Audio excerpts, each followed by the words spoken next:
우리가 믿는 기독교 신앙에서 가장 중요한 것은 예수 그리스도가 누구인가를 아는 사실입니다. 많은 사람들이 예수님에 대하여 어렴풋이 피상적으로 알고 있습니다. 출생지는 베들레헴, 자라난 곳은 나사렛, 아버지는 요셉, 어머니는 마리아. 예수님은 결혼을 하지 않은 것으로 알려졌습니다. 30세 전까지는 아마 목수였을 것으로 추측을 합니다.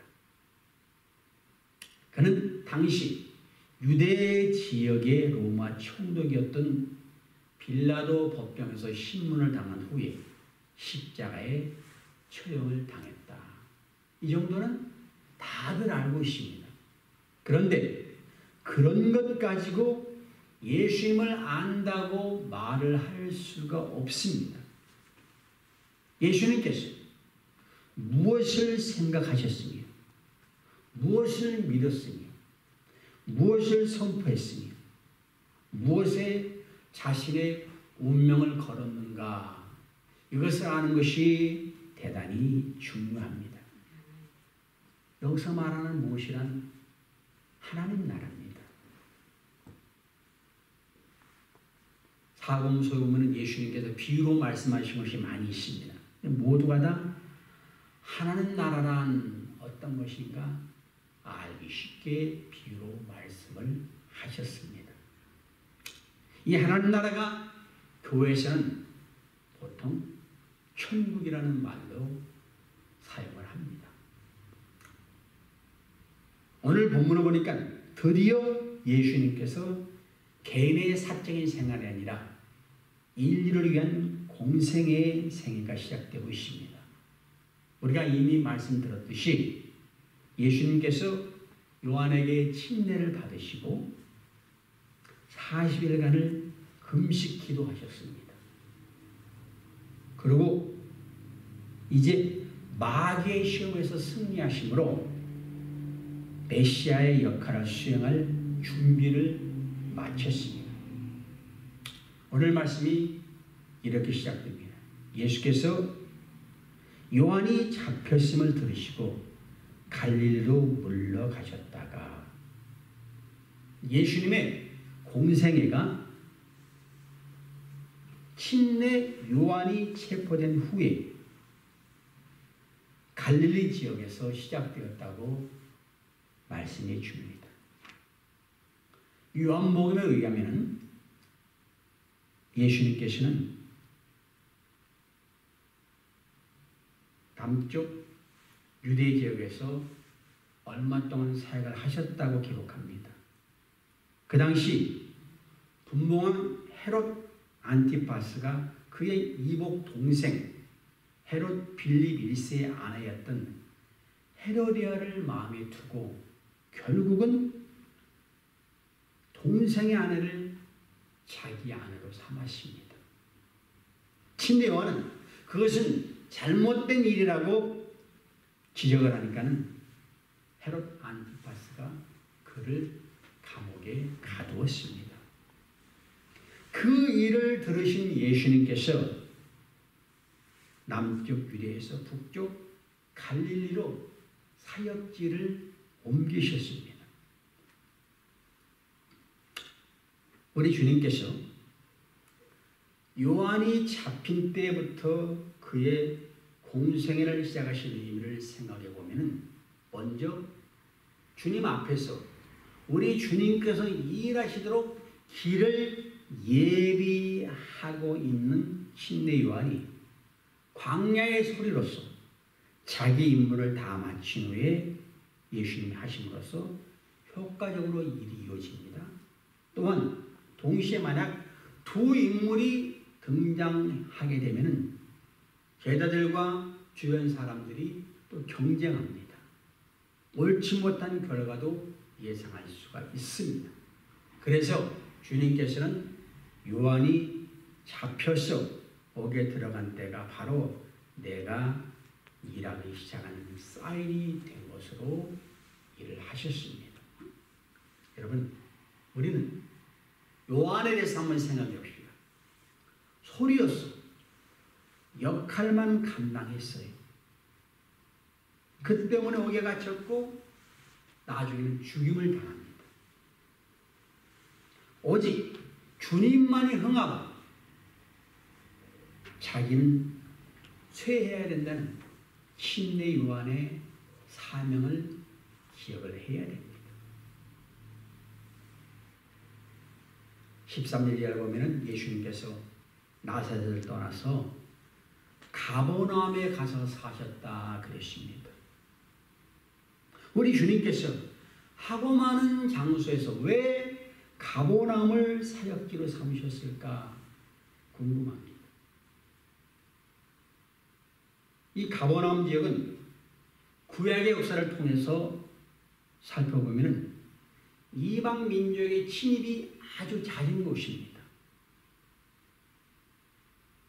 왜냐하면 주변에 강한 민족이나 국가가 형성되면 확장고려에서 이 지역을 침탈했기 때문에 그렇습니다. 그래서 바벨론, 아시리아, 페르시아, 그리스, 로마 지역, 후에는 아랍의 공격을 당했습니다. 그 때문에 많은 사람들이 그 지역을 오고 가면서 세속화됐어. 그리고 이방 문화가 들어와서 혼합하게 됐습니다. 갈수록 점차 영적인 흑암에 쌓여갔고 민족적으로도 배척을 받기를 시작을 했습니다. 외세 많은 저항의 중심지였기 때문에 로마 제국도 이곳이 관심의 대상이었고 무엇보다도 아주 박해가 심했습니다. 결코 살기 좋은 지역이 아니라 지금 그 말이죠. 오랜 비난과 박해는 이곳 사람들을 사망의 그늘에 앉은 것처럼 억누르고 있었습니다. 혹독한 압제와 재난을 당하는 것, 영적으로 사회적으로 소외된 것, 정치적, 종교적으로 비참한 상태에 놓이는 지역이 바로 가버나움 지역입니다. 그런 반면에 이곳은 갈릴리 호수의 수산 자원이 풍부했고 들판에서 나는 각종 과일과 농산물, 지리적으로 요충지였기 때문에 상업과 무역에 아주 굉장히 중요한 데가 되었습니다. 그러니까 심리적으로는 멸시받는 사람들인데 세상적으로는 그래도 풍요로움이 있었다 그 말이죠. 그래서 그런 것에 마음을 달래보려 했는데 그들의 마음 깊은 곳에서는 이방의 갈릴로 분리하는 외로움, 따돌림이 있었습니다. 그런 때에 예수님께서 그곳 지역에 등장하셨어요. 15절부터 16절 보면은 스불론 땅과 납달리 땅과 요단강 저편 해변길과 갈릴리의 이방의 갈릴리여 흑암에 앉은 백성이 큰 빛을 보았고 사망의 땅과 그늘에 앉은 자들에게 빛이 빛이었도다 하였느니라 그랬어요. 자, 주님께서 갈릴리에서 어두운 그늘에 앉아있는 이들에게 생명의 빛을 더하셨다는 그 말입니다. 여러분, 우리가 사는 이 땅에도 도움이 필요한 자들이 있고 도움이 필요 없는 자들이 있습니다. 세상적으로 화려한 곳이 있고 영적으로 어두운 곳이 있습니다. 우리는 이것을 잘 생각해야 됩니다. 주님의 이 세상의 목적이 뭡니까? 편안한 삶, 부경화를 누리는 것이 절대로 아니었습니다. 그는 소외된 사람들에게 초점을 맞추셨다 그거예요. 흑암과 그늘에 앉아있는 백성에게 빛을 전하는 것. 사망의 땅에 있는 자들에게 생명을 주는 것. 이것보다 귀한 일은 사실은 없습니다. 영적으로 어둠이 있습니다. 그런 이들에게 빛의 자녀가 되게 합니다. 죽어가는 자들에게 구원의 메시지를 전해서 영원히 살려가는 사명을 감당하기 위해서 주님이 그 땅으로 가셨어요. 여러분, 동족에게도 멸시받았다는 것. 그곳에서 주님이 이렇게 하면 잘 산다, 이렇게 출세한다, 이런 거 안 가르쳤어요. 그들을 어떻게 해야 하나님 품으로 인도할까? 그 삶을 위해서 거기서 가셨고 거기서 사셨다 그랬습니다. 이것을 우리가 분명히 기억해야 됩니다. 그곳에 가셔서 하나님의 말씀대로 세상의 빛으로 그렇게 사셨습니다. 이것이 우리 인생에도 대단히 중요합니다. 내가 왜 살아요? 이 땅에서 재밌게 살고 즐겁게 살고 그렇게 살아도 잠깐 결국은 하나님 앞에 섰을 때 우리의 모든 행위 모든 삶들이 하나님 앞에 드러납니다. 아멘. 드디어 이사야서에 예언된 그 사망의 그늘들 땅에 거하던 백성이 빛을 받게 되라 하는 말씀이 그대로 실현된 것입니다. 우리 주님께서 최초의 사역이 편하고 좋은 지역이 아니었습니다. 가장 변두리, 버려진 것 같은 가보는 그 땅에서 그 백성들과 함께 사는 것으로 시작하셨다. 쉬운 일이 아닙니다. 여러분, 그 땅에 생명의 빛이, 사랑의 빛이, 진리의 빛이 거했다는 사실을 생각해 보십시오. 그 처참한 지금 있는 사람들이 주님의 음성을 들었습니다. 주님을 봤습니다. 여러분, 우리는 수많은 소리 듣습니다. 나를 유혹하는 소리, 나를 유혹하는 것. 거기 가서 우리가 무엇을 얻겠습니까? 없습니다. 여러분, 진실로 어두운 구석구석을 비추셔서 악한 사탄을 물리치고 그들을 사랑하고 품으신 주님, 그 주님의 은혜가 있어서 우리는 여기까지 온 것입니다. 17절 말씀 보면 이때부터 그럽니다. 이것이 요한이 체포당했다는 소식을 접한 예수님께서 가버나움에서 살기 시작하신 그때를 말합니다. 예수님이 요한에게 침례를 받고 바로 활동 안 하셨어요. 이미 요한이 예수님 앞서서 하나님 나라를 선포하고 활동하고 있었습니다. 그는 그 이스라엘 백성들이 부도덕한 삶에서 돌이켜라 그러죠. 그리고 몰려오는 이들에게 뭐라 그랬어요? 독사의 자식들아 그랬어요. 우리 예수님은 요한의 메시지로 세상이 새로워질 것을 기대하셨습니다. 그러나 그런 기대와는 달리 당대의 선지자요 의인이었던 침례 요한은 헤롯 정권에 의해 체포되어 감옥에 갇혔습니다. 주님 위해서 일한 사람이 어떻게 감옥에 갇혀요? 그것이 우리는 진리와 싸우는 사람들의 모습입니다. 요한이 체포당하고 예수님이 복음을 선포합니다. 우리는 궁금한 게 예수님이 바로 직접 선포하셨다면 어땠을까? 왜 요한이 체포당하고 감옥에 들어갈 때까지 기다리셨을까? 만약에 요한이 체포당하지 않았으면 예수님이 그냥 그대로 계셨을까?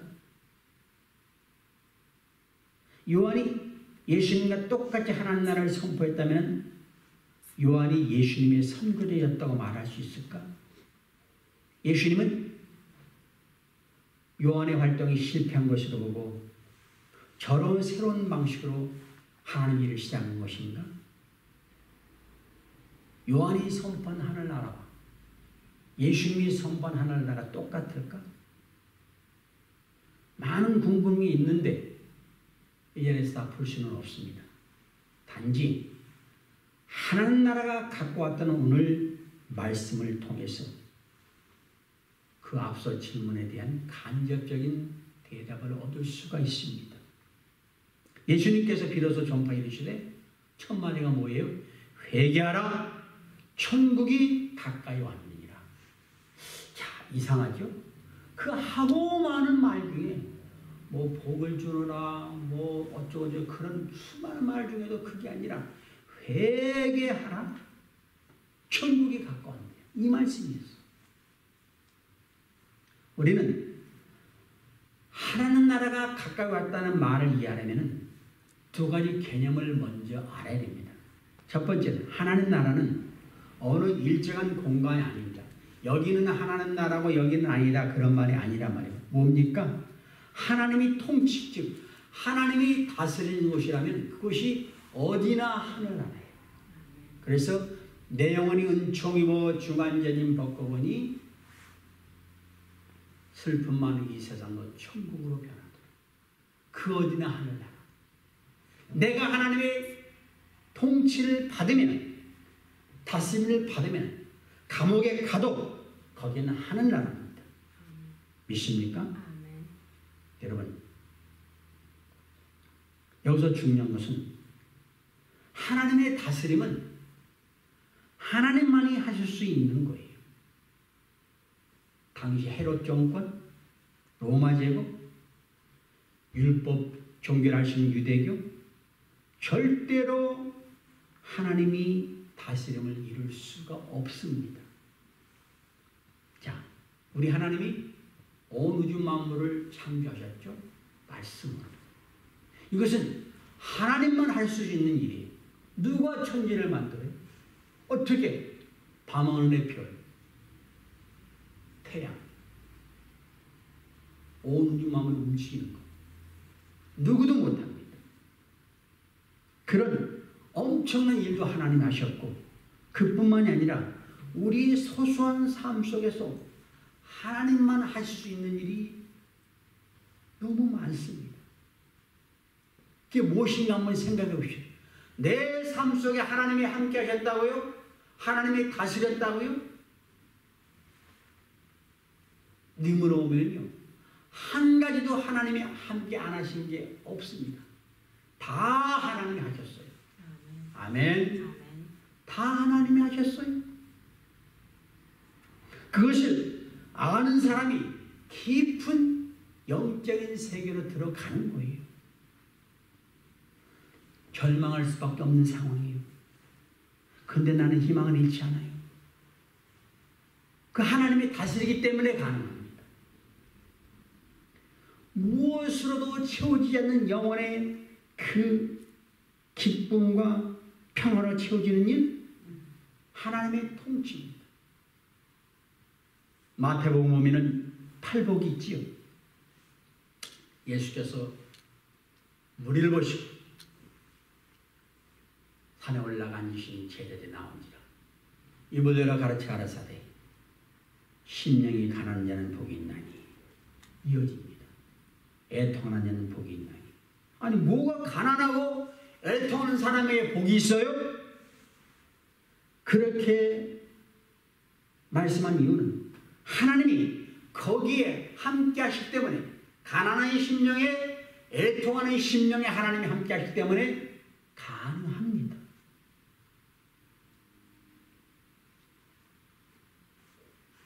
예수님의 십자가를 보십시오. 저주받아 죽은 사형틀입니다. 그 자리에서도 구원의 빛이 나옵니다. 그럼 된 거예요. 이것을 안다면 더 이상 세상 유혹, 정치, 권력이 제공하는 편리한 삶에 농락당하지 않아 나를 기억하되 사탄을 물러가라! 물리치고 주님 앞에 나올 수가 있는 것입니다. 여러분이 그런 자인 줄로 믿습니다. 또 하나는 하나님 나라가 가까이 왔다는 말은 하나님의 다스림이 이미 온 것이기도 하면서 동시에 여전히 기다려야 할 것이라는 이중적인 의미가 있습니다. 하나님 나라는 이미 왔다. already. 근데 아직 안 왔어. 기다려. not yet. 이게 대단히 중요한 의미입니다. 이걸 어떻게 이해해야 돼요? 예를 들어서 우리가 죽음을 한번 생각해 봅시다. 살아있는 사람에게 죽음은 앞으로 다가올 사건이에요. 동시에 오늘의 사건이기도 합니다. 지금 숨 쉬고 먹고 마시고 사람들과 만나는 삶은 죽음과 연속선상이 있어요. 하루를 살았다는 말은 바꿔보면 또 하루를 죽었다는 말이에요. 이 가까이 온 하나님 나라를 이해하는 사람은 지금 여기서 하나님 나라의 능력을 의지하면서 살아야 하고 또 동시에 그 나라의 완성을 기다려야 됩니다. 그래서 우리 삶은 늘 깨어서 영적으로 종말론적인 삶에